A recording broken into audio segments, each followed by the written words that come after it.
A OAB em Brasília entrou com um mandado de segurança para impedir o recesso dos parlamentares da Câmara Distrital. A Ordem dos Advogados do Brasil quer que os deputados deem início imediato ao processo de impeachment do governador José Roberto Arruda. O quarto volume do inquérito tem quase 100 páginas. Nelas, o ex-secretário Durval Barbosa, que se transformou no grande delator do esquema de corrupção do governo Arruda, descreve como funcionava a organização criminosa.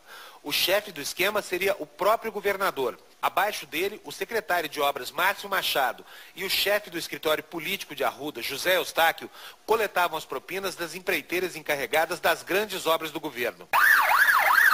Não é só um problema político. O governo do Distrito Federal tem mais de 2.000 obras em andamento. O chefe de gabinete do governador, Fábio Simão, seria o encarregado de coletar suborno na área de esportes, turismo e educação. Mas, infelizmente, às vezes a gente tem que vir a essa tribuna para falar de episódios que subtraem, em boa parte, a esperança, subtrai em boa parte a alegria que as pessoas têm no que se refere a pensar a contribuição da política para a resolução dos problemas no nosso país, na comunidade onde vivemos, no Estado, na Federação. Esse problema grave que afeta a todos e que tem sido motivo de nódoa para a política é, infelizmente, a corrupção. E eu gostaria de dar um título a essa breve fala, senador Simão, senador Monsanto e Mozarildo, né, de que a transparência é o melhor antídoto para a corrupção.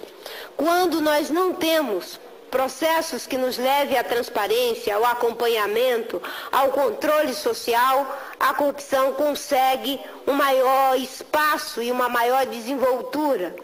Infelizmente, ainda as pessoas entendem os processos de controle e participação social como sendo algo difícil, como sendo algo que atrapalha a gestão. Mas o que mais atrapalha a gestão pública é a falta dessa transparência que leva ao desvio de dinheiro. E eu gostaria só de começar colocando uma questão de caráter geral, uma primeira questão de caráter geral.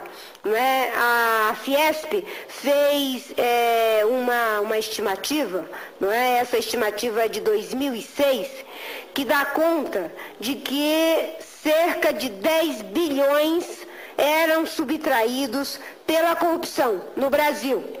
E isso significa que nós tínhamos mais dinheiro indo para a corrupção do que o que era aplicado no Ministério do Transporte, que era de 9,7 bilhões. Ou seja, a corrupção desvia um recurso maior do que o que foi destinado para o Ministério do Transporte em 2006, segundo a Fiesp. E mais do que para o Ministério do Desporto, que é de 1,2 bilhões, a mesma coisa em relação ao Ministério da Cultura. E ainda dados que nos dão conta de que se nós adicionássemos ao processo educacional brasileiro, ao orçamento da educação, nós quase dobraríamos o orçamento da educação só freando o dreno da corrupção. Né? E eu falei ainda há pouco com uma educadora brasileira, a doutora Carminha, e ela me disse que foi feito um levantamento nos municípios do Nordeste e que dos 300 municípios que foram avaliados, não é?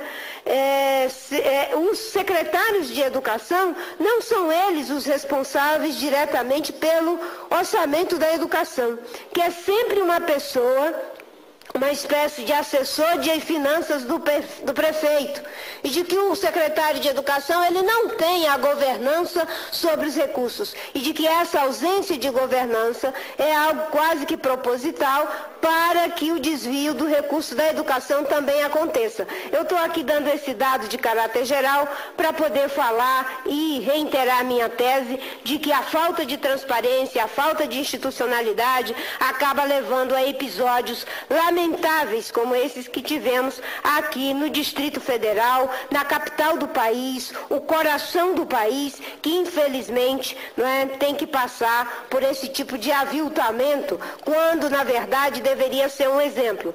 Infelizmente, e eu sempre tenho dito isso, eu não sou de me regozijar com a desgraça alheia.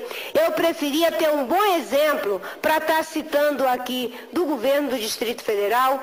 Obviamente que esse problema da corrupção, a prisão do próprio governador Arruda, não é, acaba manchando todo o trabalho que fez, inclusive na área da educação, em que educadores sérios se esforçaram e que agora vem o seu nome, não é, e o seu trabalho indo por água abaixo graças a uma atitude completamente nefasta de um gestor político com a responsabilidade que tinha de governador, juntamente com a sua equipe, não é? Não precisa dizer, muita gente já disse isso, que o senador Arruda errou no episódio do painel, pediu desculpas, teve uma segunda chance dada pela população de Brasília. Manifestantes pró-Arruda fizeram barulho diante da Polícia Federal. Foi uma armação bem feita! Mas se calaram depois da notícia de que a prisão seria mantida. Não foi eleito, não saiu para o Senado, saiu para deputado federal, depois saiu para governador, teve uma aceitação enorme na população, chegou a ser pensado para ser vice-presidente pelo seu partido em uma possível chapa aí concorrendo à presidência da República, e de repente temos um episódio lamentável como esse, inclusive da sua prisão. Durval Barbosa contou que ele mesmo era o operador do segmento de informática. Em todas as outras áreas do governo, atuariam como captadores de propina o assessor de imprensa do governador Omésio Pontes e os lobistas Renato Malcotti e Paulo Roxo. Além de coordenar o esquema, Arruda também atuaria como captador junto a grandes empreiteiras e ao Instituto Sangari, que foi aquinhoado no começo do governo com um contrato de quase 300 milhões de reais feito sem licitação. Apesar da riqueza de detalhes e da contundência das provas, não é pequeno o risco de Arruda e os demais implicados permanecerem impunes. Para abrir um processo judicial, por exemplo, é necessária a autorização da Câmara Legislativa de Brasília, onde Arruda tem ampla maioria. Para a Ordem dos Advogados do Brasil, só há um jeito: é fazer com que o Poder Judiciário obrigue os deputados do Distrito Federal a trabalhar. A presidente da entidade no Distrito Federal impetrou o mandado de segurança para que a Câmara interrompa imediatamente o recesso e comece o processo de impeachment contra o governador. Percebe-se pelo requerimento que a Câmara Legislativa criou realmente uma manobra para que você pudesse vincular, atrelar, ter uma condição de uma CPI para só depois uma análise para o processo de impeachment. E mal assumiu o cargo de governador, o vice de Arruda, Paulo Otávio, já é alvo de pedidos de impeachment. Brasília enfrenta hoje a mais grave crise política de seus quase 50 anos de história. No Palácio do Governo, vazio de poder.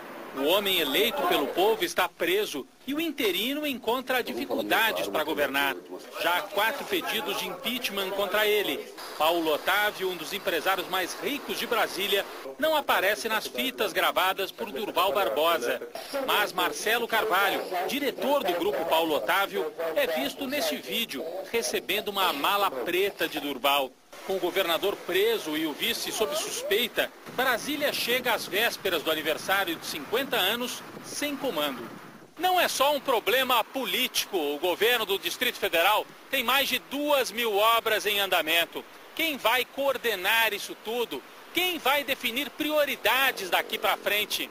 Não é à toa que a Procuradoria-Geral da República entrou com um pedido de intervenção federal aqui em Brasília. Seria um remédio amargo para uma crise que parece não ter fim. É o Supremo Tribunal Federal que decide se aprova ou não a intervenção. O caminho é inevitável, acredita esse professor. O argumento do Procurador-Geral da República é muito forte, de que toda a linha sucessória, vice-governador, a Câmara Legislativa, inclusive o Judiciário, o TJ, tudo comprometido com esse esquema de mensalão e de corrupção. Se o Supremo decretar a intervenção, cabe ao presidente da República indicar o interventor. E o nome precisa ser aprovado pelo Congresso.